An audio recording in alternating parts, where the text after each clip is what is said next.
내가 주 안에서 크게 기뻐함은 너희가 나를 생각하던 것이 이제 다시 싹이 남이니 너희가 또한 이를 위하여 생각은 하였으나 기회가 없었느니라.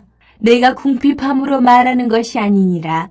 어떤 형편에든지 나는 자족하기를 배웠노니 나는 비천에 처할 줄도 알고 풍부에 처할 줄도 알아. 모든 일 곧 배부름과 배고픔과 풍부와 궁핍에도 처할 줄 아는 일체의 비결을 배웠노라. 내게 능력 주시는 자 안에서 내가 모든 것을 할 수 있느니라. 복합니다. 오늘 말씀의 제목이 예수 그리스도로 만족하라인데요. 우리 옆 사람에게 이렇게 고백하며 오늘 말씀을 듣기 원합니다. 예수 그리스도로 만족하세요. 우리 한 번 더 할 건데 이번은 나의 고백으로 고백합니다. 나는 예수 그리스도로 만족합니다. 약속하셨습니다. 딴 얘기 하시면 안 돼요. 돌아가면서 그래도 이건 아닌데 그러고 가시면 안 됩니다. 정말 예수님이 내 안에 계심으로 만족함을 얻고 돌아가는 은혜의 시간 되길 간절히 소망합니다. 우리는 지금 비교의 시대에 살고 있습니다. 비교 안 당하는 것이 없고 나의 삶에 비교하지 않으며 지나가는 순간도 없습니다. 특별히 요즘 같은 세상에 인터넷이 발달하고 스마트폰을 사용하는 이 시대야말로 비교로 온통 채워진 정말 최악의 시대를 살아가고 있습니다. SNS에는 늘 누군가의 더 멋진 집, 더 큰 성공, 더 멋진 여행, 더 안정된 삶의 이야기가 끊임없이 올라옵니다. 처음에는 호기심과 재미로 누군가의 삶에 대해 알 수 있다는 즐거움으로 또는 이런 것들을 보면서 새로운 것을 배운다는 만족함으로 시작했던 그 것들이 비교라고 생각해 본 적 없고 지식을 얻는 것이고 새로운 것을 알아가는 것이라고 여겼던 그 모든 것들이 어느덧 자신도 모르게 비교의 마음을 싹트게 하고 조금씩 그러다 지금 나의 현실의 삶과 비교하게 되는 나의 모습을 발견하는 순간 내 안에 남은 것은 즐거움이 아니라 불만족입니다. 그래서 사람들은 말합니다. 조금만 더. 아니 내가 대단한 것 바라는 건 아니고 그저 조금만 더 내게 주어졌다면 나는 만족할 수 있을 텐데. 하지만 여러분 그 조금 더의 함정이 우리를 더 깊은 수렁으로 이끌어 갑니다. 조금 더. 정말 내가 바란 건 조금 더였는데 내 삶은 언제나 그렇게 조금만 더 있었으면 아주 조금만 부족한 것이라고 스스로 말하고 있었지만 그렇게 내 삶은 그러므로 오늘도 변함없이 어떤 삶을 살아요? 조금 부족한 삶. 내일도 조금 부족한 삶. 그렇게 주 안에서 만족하며 살라고 지음받은 우리의 삶은 만족의 고백은 없고 매일의 삶에 조금 부족한 만족은 내일로 미루어진 하루하루를 또 오늘 살아갈 뿐입니다. 그러나 오늘 본문에서 바울은 말합니다. 나는 어떤 형편에든지 자족하기를 배웠노니 하나님이 내게 조금 더 주셨다면이 아니라 하나님 내게 오늘 허락하신 이것으로 기뻐합니다. 그것이 바울의 고백이었습니다. 바울이 가르쳐주는 자족의 비결, 그 핵심은 예수 그리스도 안에 있습니다. 오늘 우리는 하나님의 공유적 속성 가운데 오래 참으심의 성품으로서 자족에 대한 말씀을 나누며 상황이 아닌 예수 그리스도 안에서 자족하는 삶이 어떤 것인지 함께 배우고자 합니다. 빌립보서는 바울이 로마 감옥에서 쓴 옥중 서신입니다. 갇혀 있는 삶, 자유도 재산도 그 정도 없는 게 아니에요. 생명의 위협 속에서 보내는 시간 속에 기록된 말씀. 그런 바울이 그곳에서 뭐라고 고백하냐면 내가 궁핍함으로 말하는 것이 아니니라. 어떤 형편에든지 나는 자족하기를 배웠노니. 여기서 자족이라는 헬라어의 단어는 단순히 내가 오늘 만족해. 그래도 이것이면 되는 거 아니야? 그렇게 스스로에게 만족하지 못하는데 마치 또 만족하는 것처럼 말하는 것으로 한번 상황을 바꿔보려는, 현실은 무너져 있는데 상상이라도 생각이라도 감정이라도 한번 바꿔보고자 하는 그런 세상의 철학적 어떤 자족을 의미하는 것이 아닙니다. 세상적 자족, 세상도 자족을 말합니다. 그런데 그 자족은 뭐냐면 자기가 애써 보는 거예요. 솔직히 말하면 스스로 속이는 거예요. 괜찮아, 괜찮아, 괜찮아. 마음은 무너지는데 내 생각을 내 스스로 세뇌시켜가며 오늘 하루를 어떻게든 견뎌보고 버텨보려는 것, 그게 세상이 할 수 있는 자족입니다. 그러나 오늘 성경이 우리에게 말씀하시는 자족, 이 헬라어 원어의 의미는 모든 조건에 완전하게 맞출 수 있는 마음의 능력, 이런 의미를 갖고 있습니다. 진짜 기쁜 거예요. 지금 이 순간이 감사한 거예요. 나에게 주어진 모든 조건 속에서 그럼에도 불구하고 내가 너무 기쁜 거예요. 오늘 예수 그리스도를 만나고 예수 그리스도 안에서 참된 복을 누리며 살아가는 자의 고백, 그것이 바로 바울이 고백하고 있는 자족입니다. 즉 자족은 현실에 안주하는 무기력이 아닙니다. 현실을 애써 외면하자고 하는 스스로의 최면과 같은 것도 아닙니다. 그러나 그리스도 안에서 나 혼자 있을 땐 불가능했는데 내 안에 그리스도가 계시니 그리스도 안에서 어떤 상황도 감당할 수 있는 내면의 힘, 바로 이것이 주께서 우리에게 주신 자족, 기쁨이라는 것입니다. 바울은 이어서 이렇게 말합니다. 나는 비천에 처할 줄도 알고 풍부에 처할 줄도 알아. 모든 일, 곧 배부름과 배고픔과 풍부와 궁핍에도 처할 줄 아는 일체의 비결을 배웠노라. 바울에게 일타 강사가 있단 말이에요. 여러분, 그 일타 강사한테 이제 수능이 얼마 안 남았는데 이 사람한테만 배우면 합격이 보장된다면 까짓 거 자식을 위해서 돈이 문제겠습니까? 미국은 대학 학비가 엄청 비싸대요. 그래서 제가 아는 분이 자녀가 너무 좋은 학교에 입학을 했다는 거예요. 합격을 했대요. 근데 분명히 기쁨의 소식이었는데 끝은 좀 애매하게 끝났어요. 그래서 뭘 한 줄 아세요? 그 학비를 감당할 수가 없어서 집을 팔았대요. 미국 대학의 학비는 우리가 상상하는 수준이 아니에요. 한국 대학의 학비하고는 비교가 안 돼요.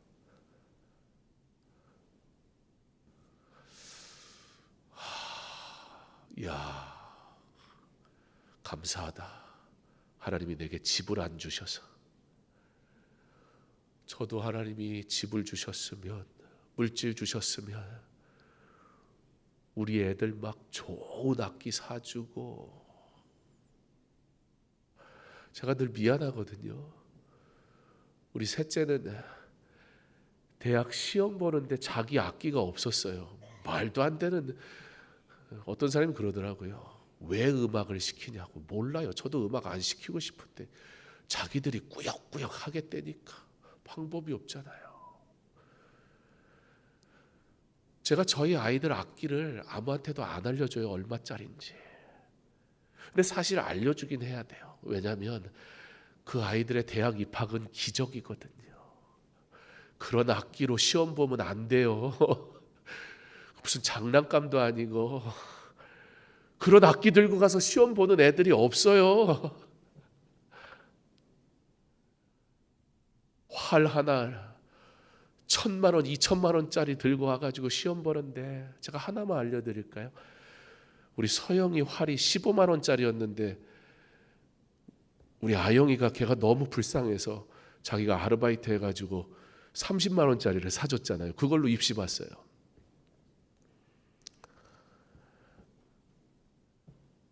제게 하나님이 물질을 주셨다면 저도 아마 내 자식인데 아마 갖다 퍼줬을 겁니다. 그러지 않았겠어요? 없어서 못 줬죠.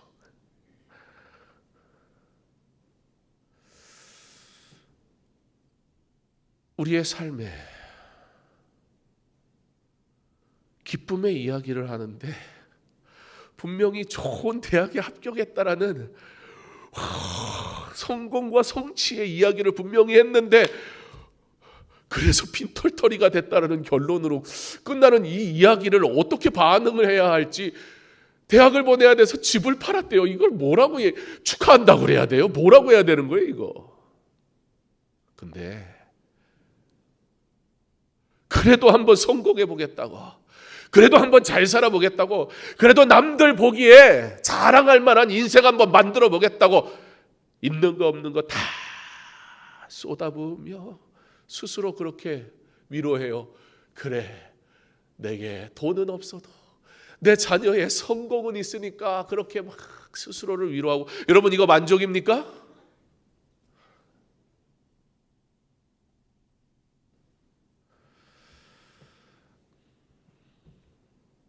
그러니까 우리는 다 포기하고 그냥 되는 대로 사는 겁니까? 아니요. 우리에게도 일타 강사가 있어요. 예수 그리스도. 바울은 그 얘기하는 거예요. 내 안에 예수 그리스도가 계시니 모든 일, 곧 배부름과 배고픔과 풍부와 궁핍에도 처할 줄 아는. 사람들은 이거 싫다고 도망가거든요. 왜 이런 거 주냐고, 주님 나를 버리셨냐고 그러거든요. 근데 바울은 나도 이거 힘들어요. 나도 이거 감당할 수 없어요. 그런데요, 인생의 괴로움이라는 이 시절을 내가 살고 있는데, 내가 이러한 것에 처할 줄 아는 일체의 비결을 배웠다. 여기서 일체의 비결, 그 당시 헬라 시대에 유행하던 언어예요. 일체의 비결. 그러니까 요즘 시대로 일타 강사한테 배우는 쪽집게 과외를 내가 받았습니다, 그러는 거예요. 당시 헬라 철학을 배우는 사람들이 내가 당신은 모르는 특별한 비법을 알고 있어 라고 말하는 유행하던 그 단어, 세상의 언어로 그들에게 하나님의 능력을 지금 선포하는 겁니다. 나는 당신들이 듣도 보도 못한 일체의 비결을 알고 있다. 그가 바로 예수 그리스도다. 사랑하는 성도 여러분, 여러분에게 예수 그리스도는 어떤 분입니까? 정말 그 주님을 만나고 있습니까? 그래서 13절에 이렇게 고백하는 거예요. 내게 능력 주시는 자 안에서 내가 모든 것을 할 수 있느니라. 그의 능력은 무엇입니까? 예수 그리스도.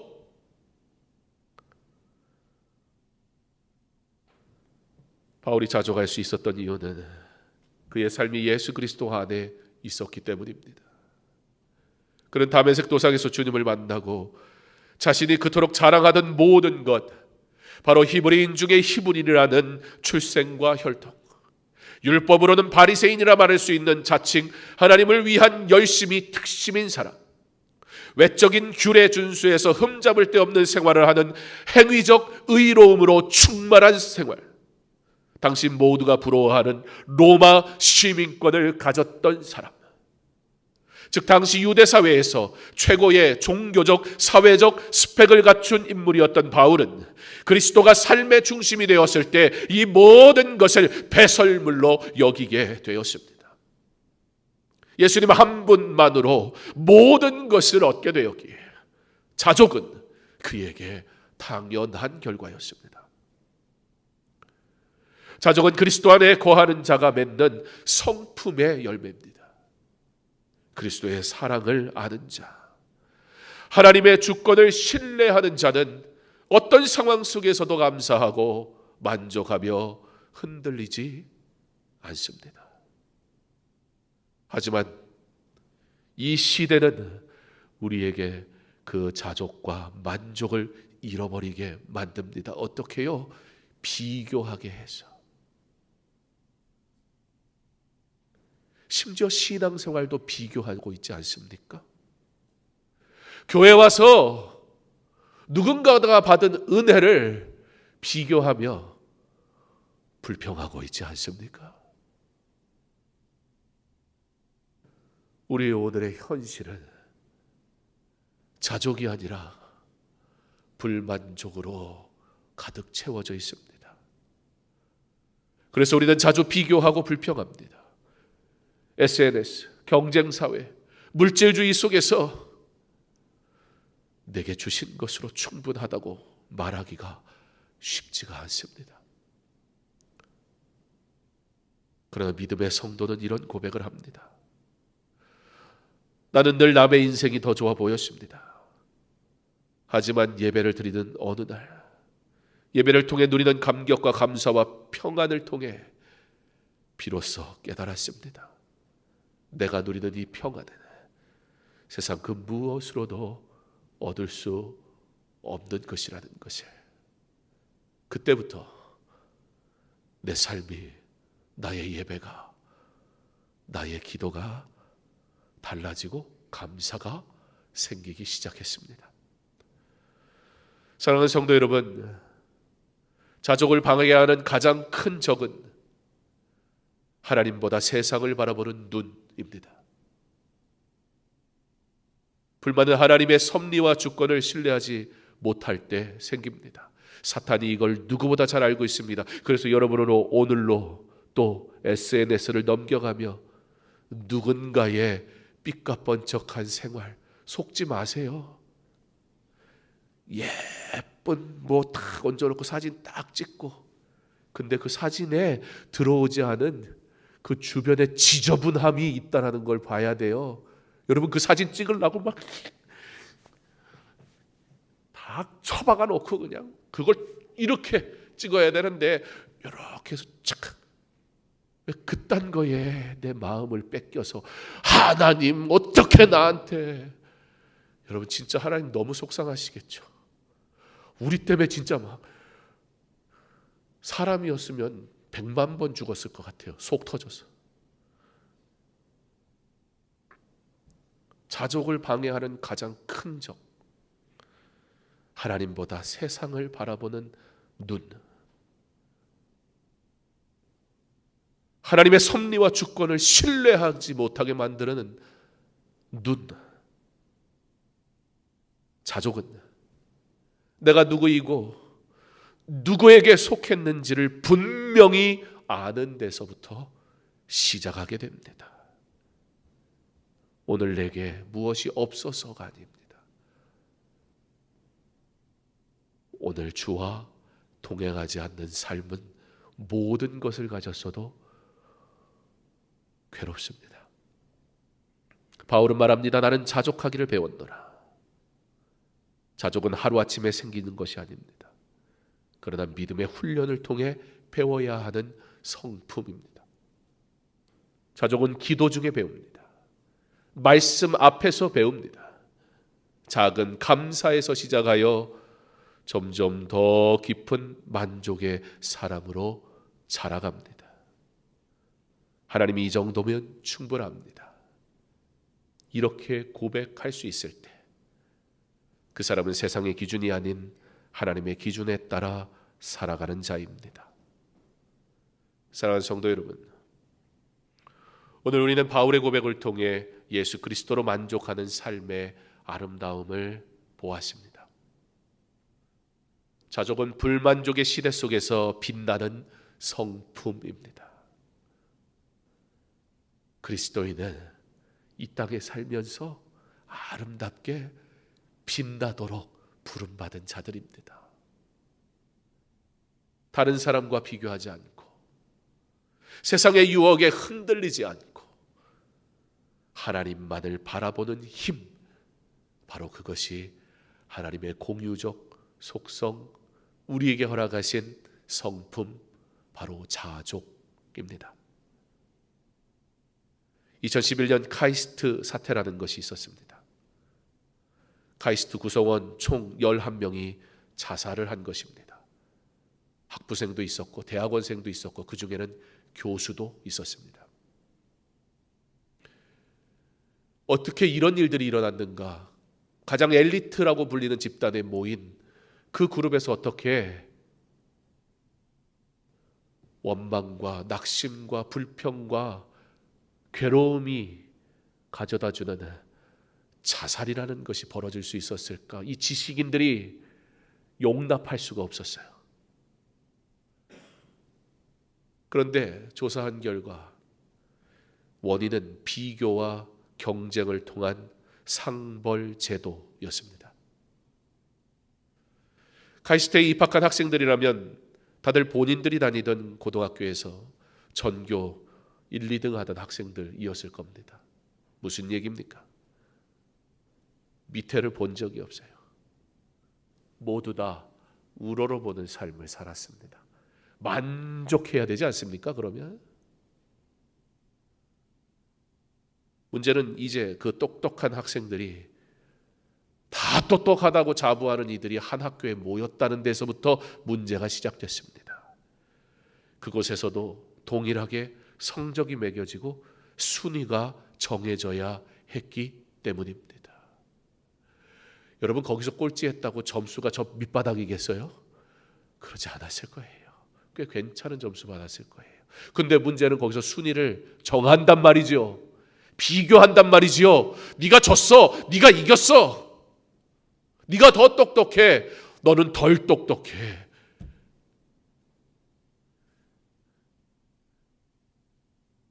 제 입장에서 보면 가서 그냥 다 한 대씩 그냥 꿀밤을 먹여주고 싶어요.